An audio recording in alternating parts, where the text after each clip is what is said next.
E várias pesquisas e especialistas falam da eficácia das vacinas contra a Covid-19. Mas para quem é alérgico, será que é aconselhável se imunizar? Pois é, Fábio, essa é uma dúvida que vem preocupando muita gente. E a gente conversa sobre ele com a Ana Carolina Barreto, especialista da Associação Brasileira de Alergia e Imunologia. Bem-vinda, Ana. O que fazer? É preciso ter a orientação de um médico para decidir se recebe ou não a dose, é isso? Olá, bom dia, Júlia, bom dia, Fábio. Então, de um modo geral, os pacientes alérgicos, pacientes com asma, rinite, dermatite de contato, outras alergias, eles podem receber vacinas atualmente disponibilizadas para a Covid sem nenhuma restrição. Quem são os pacientes que eventualmente vão ter que passar por uma triagem aí, por uma avaliação médica ou do profissional de saúde antes de receber as vacinas? São aquelas pessoas, aqueles pacientes com histórico de reação alérgica mais grave, como as anafilaxias, que é o mais grave aí que nós temos no contexto das alergias, algum componente presente na vacina ou alguma história de reação grave a alguma vacina anterior. Então, a princípio, são essas pessoas que a gente vai ter que ter uma precaução e vai ter que ter feito uma avaliação se essa pessoa vai poder ser vacinada ou não. Agora, doutora, hoje, como são registrados esses casos? Ou, na verdade, há registro, então, de casos de reação alérgica nesse começo de imunização aqui no Brasil ou então no mundo? No mundo, a gente observou os primeiros registros de reações alérgicas graves em dezembro, aí com a vacina da Pfizer, então foram 2 casos de anafilaxia grave, foram os primeiros casos reportados, isso acabou chamando a atenção de todos em relação às alergias, mas que essas pessoas foram tratadas prontamente, o quadro foi resolvido. E eram pessoas com histórico de alergia grave já, né? Então, no histórico dessas pessoas já existiu isso. E de dezembro para cá, com a vacinação se expandindo no mundo inteiro, a gente já tem vários relatos aí de algumas reações alérgicas, algumas até graves, e no Brasil a gente já tem relato aí, um reporte de uma reação alérgica mais grave em um paciente que recebeu uma das vacinas. Então, isso vai acontecer, mas não é diferente das outras vacinas já disponibilizadas há décadas, né? Os eventos adversos à vacina, eles já são esperados. As reações alérgicas também são esperadas e são raras na sua maioria. O que acontece? Quando a gente começa a vacinar milhões de pessoas, aí um ou outro caso vai acabar aparecendo. Mas isso não é diferente do que a gente já observava com as outras vacinas. Então, colocando na balança, a gente vai prosseguir aí com a vacinação e vai ter um cuidado especial com essas pessoas com histórico de alergia mais grave. Doutora Ana Carolina, eu tenho uma curiosidade. Quando a pessoa toma a vacina, ela não sendo alérgica, ou pelo menos ela não sabendo de nenhuma reação alérgica, o que ela deve prestar atenção ali nas próximas 24, 48 horas? Até quando pode aparecer alguma reação alérgica e que sinais essa reação alérgica daria para essa pessoa que tomou a vacina? As reações alérgicas, sobretudo as reações alérgicas mais graves, elas vão acontecer dentro da primeira hora, principalmente dentro dos primeiros 30 minutos ali depois da vacinação. Então, pode acontecer uma coceira no corpo generalizada, inchaço na língua, inchaço nos olhos, é isso que a gente espera dessas reações alérgicas mais graves. Mas isso vai ser imediatamente, minutos ali, no máximo até 1 hora, né? Reações que vão acontecer no dia seguinte, eventualmente uma coceira na pele, ou reação local, ou dor de cabeça, a gente não considera como reações alérgicas, são reações esperadas, aí comuns a todas as vacinas, e que, de um modo geral, não trazem nenhuma gravidade, nenhuma consequência para as pessoas. Então, aquelas pessoas que têm um histórico de alergia mais grave, que vão se vacinar, a gente recomenda que fique aí no local da observação entre 15 e 30 minutos, mais ou menos, né? Ali antes de deixar o local, para se observar se vai acontecer algum desses sintomas, que é o que a gente espera na maioria das vezes, embora esses eventos sejam raros. Agora, doutora, nós estamos falando de quem sabe que já tem algum tipo de alergia ou não. Muitas vezes muitas alergias acabam aparecendo quando você menos espera.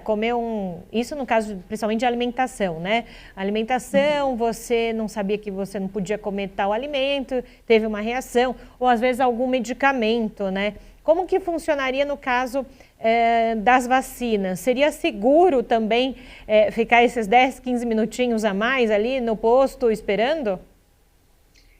De um modo geral, as reações vão acontecer em quem tem histórico prévio de alergia, né? Quando a gente não tem histórico nenhum, é porque às vezes o paciente não percebe que ele já teve algum sintoma inicial em um tempo anterior.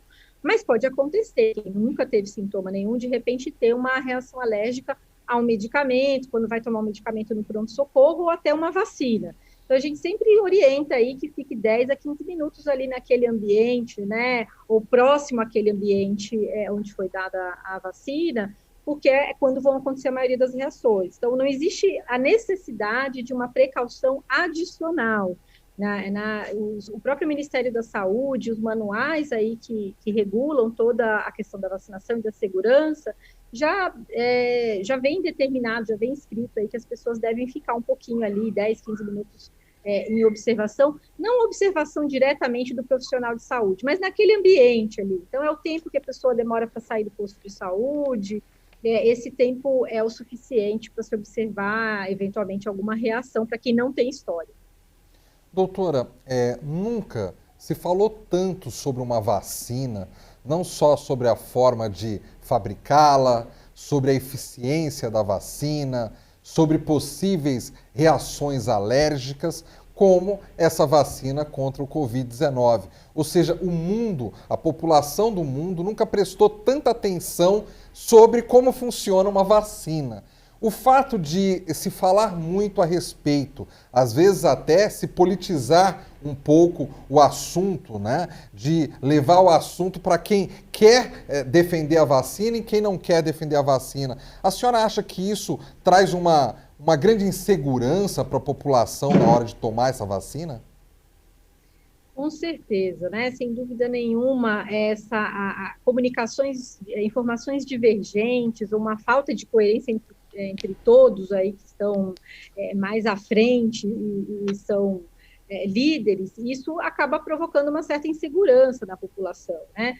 Por quê? Porque, na verdade, houve uma maior rapidez na produção dessas vacinas, no desenvolvimento, mas isso não partiu do zero. Já existiam estudos anteriores, tecnologia prévia com outros agentes, mas a base tecnológica das vacinas já existia. Nós nunca tínhamos vivido uma pandemia dessa magnitude aí nesse século, e todos os esforços dos cientistas, o investimento muito importante do ponto de vista econômico e financeiro, isso propiciaram que a gente tivesse vacinas com maior rapidez. Então, e nenhuma etapa foi pulada aí de todo esse processo de desenvolvimento, de testagem dessas vacinas. Então, não haveria motivos para a população ficar insegura em relação à segurança e eficácia das vacinas, né? Visto que, especialmente no Brasil, nós temos um Programa Nacional de Imunizações que é de excelência, com uma vasta experiência e apoia as novas vacinas. Então, se fosse do ponto de vista técnico, nós estaríamos muito tranquilos em relação a essa campanha de vacinação que vai vir aí em relação às vacinas contra o Covid. Então, o fato das notícias, às vezes, ou da comunicação ser levada de uma maneira exagerada de um canto ou do outro, isso acaba alarmando a população e muitas vezes sem necessidade, gerando fake news, e isso, com certeza, acaba impactando aí na nossa cobertura de vacinal que a gente vai esperar daí para frente, né? Então, é muito importante que a gente transmita para a população a questão da segurança, da eficácia das vacinas e como elas são importantes nesse momento para o controle da pandemia. Dentro do alerta que a associação também divulgou, a nota, né, se fala na anafilaxia. A senhora pode falar, então, para quem nos ouve agora, o que é e qual é essa reação tão fatal que ela pode ter? Então, a anafilaxia é essa reação alérgica mais grave, né? Então, o termo de alergia, ele é muito amplo.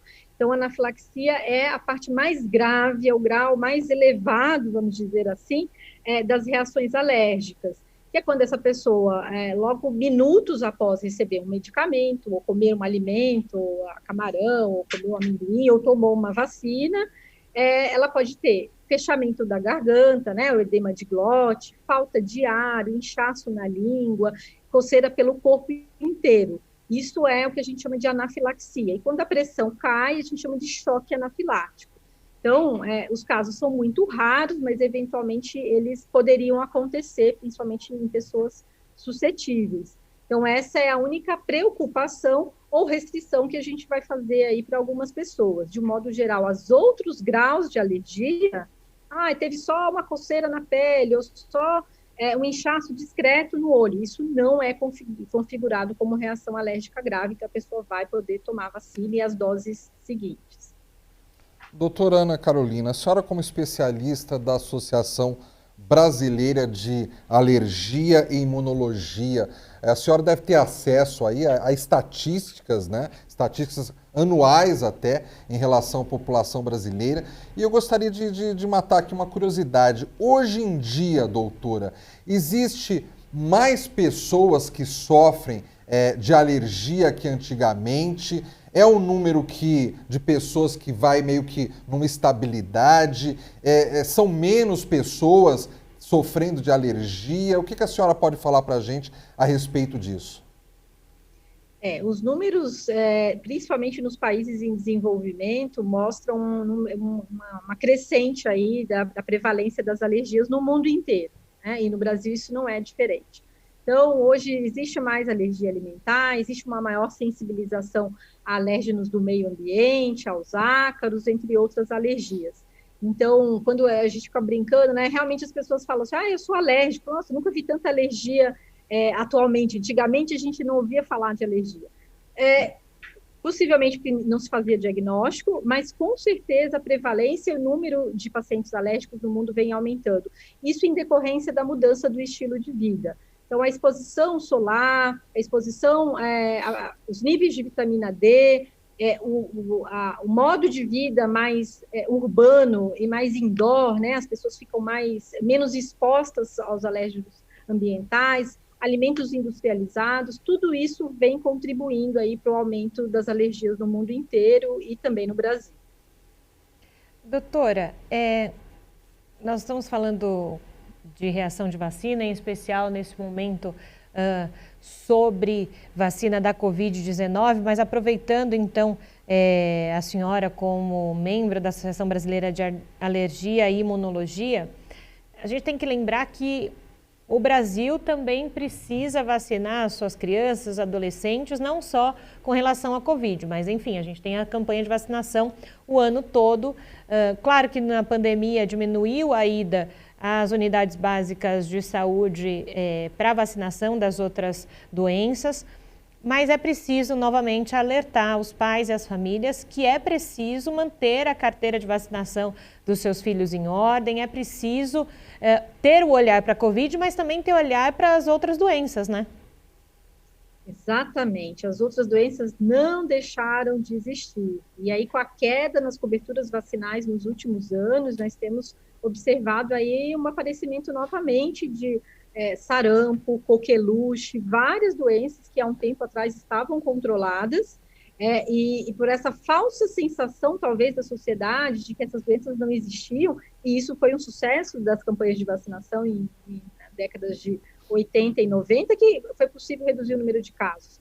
Então, se nós não melhorarmos as coberturas de vacinais para todas as doenças que nós podemos, e vacinas disponíveis gratuitamente no Brasil, nós vamos começar a observar um aumento exponencial de doenças infecciosas, e aí a gente vai conviver, além da pandemia do Covid, com essas outras doenças no nosso meio. Então, é importantíssimo, além do calendário da infância, da adolescência, que os adultos tomem as suas vacinas, que os idosos tomem as suas vacinas, e aí, especialmente falando de adultos e idosos, porque as pessoas podem ter doenças crônicas e, de repente, se pegam um resfriado, ou se tem uma infecção pelo Covid, as doenças de base ficam descompensadas. Então, descompensa o diabetes, descompensa a insuficiência cardíaca. Então, a prevenção de doenças infecciosas ajuda aí a a melhorar a condição de vida, né, das pessoas e, sem dúvida nenhuma, aumentar essa expectativa de vida aí com qualidade.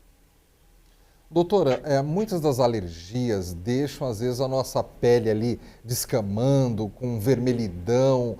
Então, assim, é uma coisa que a aparência muda para quem olha para aquela pessoa que está com uma reação alérgica. E muitas vezes as pessoas, até por falta de informação, elas agem com certo preconceito. Elas olham ali a pessoa com a pele descamando, vermelha, elas já pensam, será que é alguma doença contagiosa? O quanto esse preconceito, e devido principalmente à falta de informação das pessoas, atrapalha o paciente, por exemplo, que sofre de um problema alérgico, que faz um tratamento, mas que é obrigado, além dos problemas da própria alergia, enfrentar os olhos preconceituosos, muitas vezes, de outras pessoas a respeito da sua alergia.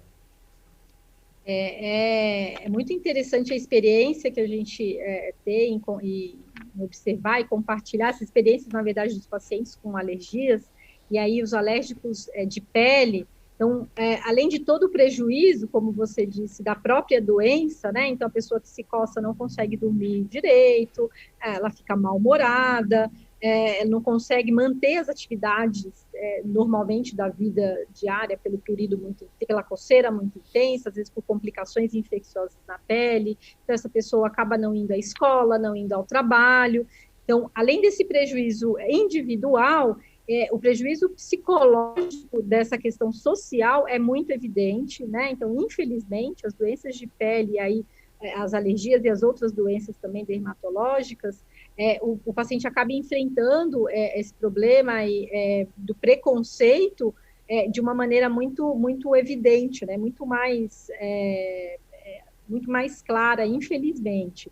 E muitas vezes esses pacientes precisam de um apoio psicológico e, por outro lado, a gente precisa informar adequadamente a população para que entendam, na verdade, quais são essas doenças, né? Que essas doenças existem, não são contagiosas, não vão limitar o paciente para que ele tenha um convívio social. Então, a questão da informação para a sociedade é muito importante. Dentro disso ainda que o Fábio falou, desse preconceito, né? As pessoas primeiro julgam com os olhos, né? Do que efetivamente com a informação. Como então a Associação Brasileira de Alergia e Imunologia tem agido nessa questão de prevenção, no sentido de levar informação para as pessoas, para que as pessoas entendam melhor alguns tipos de alergia e como algumas alergias não são vistas, né? A gente não consegue perceber tanto assim, né? Outras, como o Fábio destacou agora, sim. Então, qual que é o papel então da sociedade, o que ela tem feito com relação a esse assunto? A sociedade científica, né, de um modo geral, tem à frente, junto aos seus associados e especialistas, e aí atuando com os especialistas e não especialistas, mas o público médico, com o público da área da saúde também não médico, no sentido de esclarecer, informar que as doenças alérgicas existem, existe tratamento para elas e também como prevenir, mas também existe um espaço aberto para o público leigo, tanto a própria sociedade, num canal na internet, com perguntas, existe um material de divulgação também, que isso frequentemente existem campanhas ao longo do ano para informar e sobre conscientizar para a população a importância das doenças alérgicas e quais são elas. Algumas campanhas são campanhas mundiais e são startadas, e algumas campanhas como a conscientização da dermatite atópica, por exemplo, é uma campanha mundial e que esse dia, né, ele é startado no mundo inteiro. Existem as campanhas locais, então cada estado também promove essas campanhas, existem as campanhas nacionais, bem voltadas para o público leigo, né?